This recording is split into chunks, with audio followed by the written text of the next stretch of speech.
राधे राधे दोस्तों, आपका फिर से स्वागत है मेरे YouTube चैनल राधे श्याम में।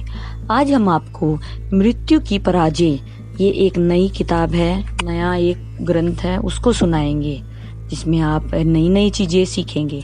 लेकिन ये शुरू करने से पहले मेरी आप सबसे विनती है कि आप मेरे चैनल को सब्सक्राइब, लाइक और शेयर ज़रूर करें ताकि हम आपके लिए और अच्छी अच्छी पुराने ला सकें।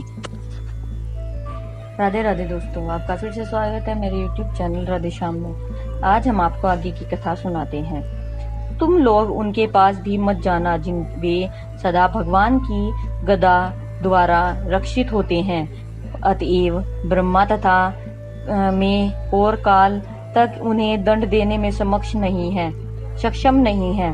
परमहंस महापुरुष होते हैं जिन्हें भौतिक भोग की इच्छा नहीं रहती है, जो भगवान की चरण कमलों के मधु शहद का पान करते हैं। मेरे दूतों, तुम मेरे पास केवल उन्हीं व्यक्तियों को लाओ जो उस मधु का आस्वादन करने से विमुख होते हैं, जो परम हंसों की संगति नहीं करते और पारिवारिक जीवन तथा सांसारिक भोग में जो नरक का मार्ग प्रशस्त करने वाले हैं लिप्त रहते हैं।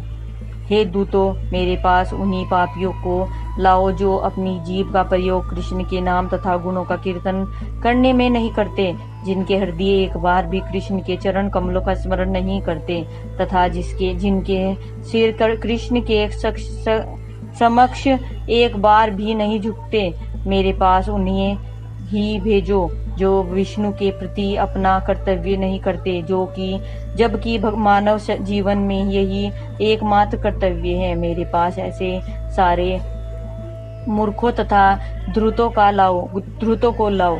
यमराज परम नियंता भगवान का वर्णन कर रहे थे, किंतु यमदूत का उन विष्णु दूतों के विषय में जानने के लिए अतीव उत्सुक थे जिन्होंने अजामिल को पकड़ते समय उन्हें परास्त कर दिया था।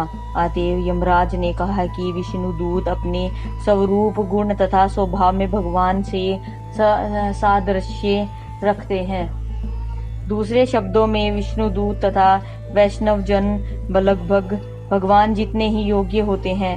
यमराज ने यमदूतों को बतलाया कि विष्णुदूत भगवान विष्णु से कम शक्तिशाली नहीं होते, चूंकि विष्णु यमराज से ऊपर हैं। अतएव विष्णुदूत यमदूतों से ऊपर हैं। अतः विष्णुदूतों द्वारा रक्षित व्यक्ति को यमदूत छू तक नहीं सकते।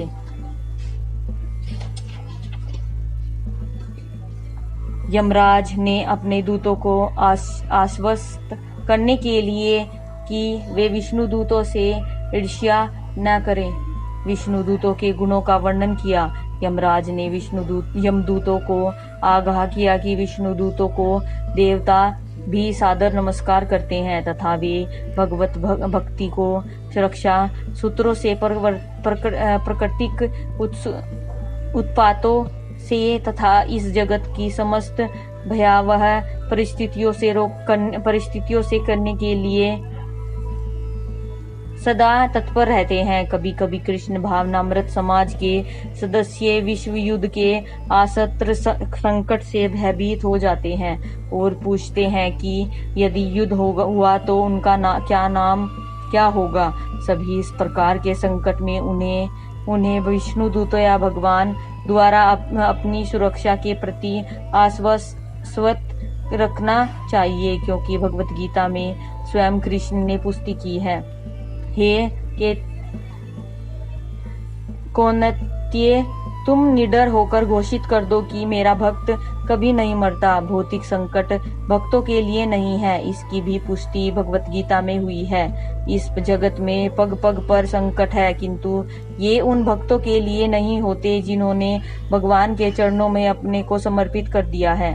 भगवान के शुद्ध भक्तों को आश्वस्त रखना चाहिए कि भगवान उनकी रक्षा करेंगे, और जब तक वे इस जगत में हैं और उन्हें श्री चैतन्य महाप्रभु तथा कृष्ण के संदेश अर्थात हरे कृष्ण कीर्तन तथा कृष्ण भावनामृत के अन्य पक्षों के प्रचार द्वारा भक्ति में पूरी तरह लगे रहना चाहिए।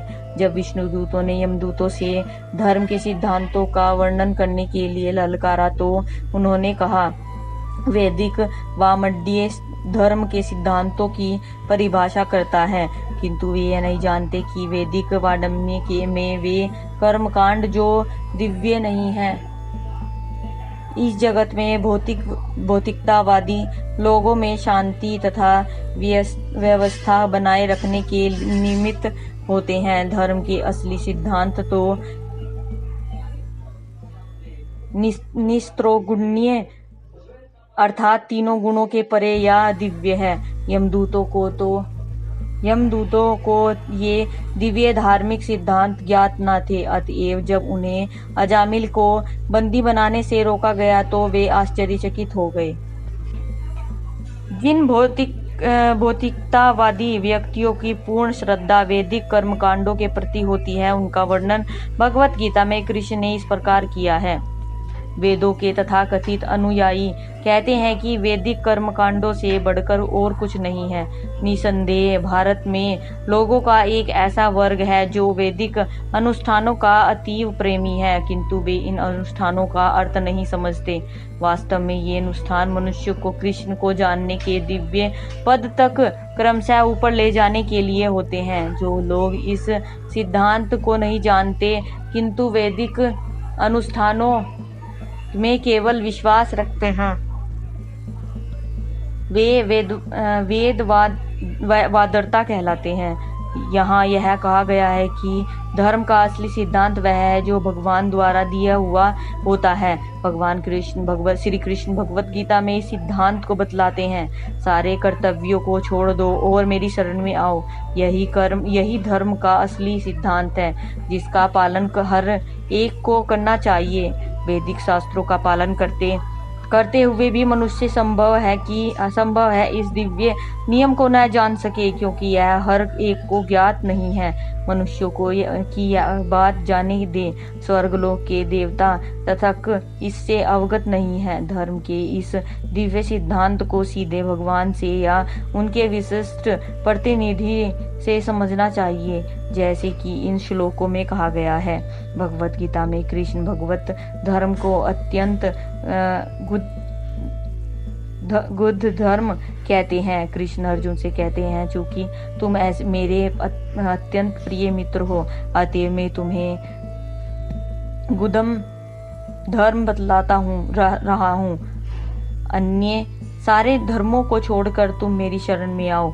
यह प्रश्न पूछा जा सकता है कि यदि यह सिद्धांत विरले हो ही समझ सकते हैं तो इसका क्या लाभ है। इसके ऊपर में यहाँ पर यमराज कहते हैं कि यह सिद्धांत तब समझा जा सकता है जब ब्रह्मा शिव चारों कुमार तथा अन्य महाजनों से चली आ रही परंपरा का पालन किया जाए।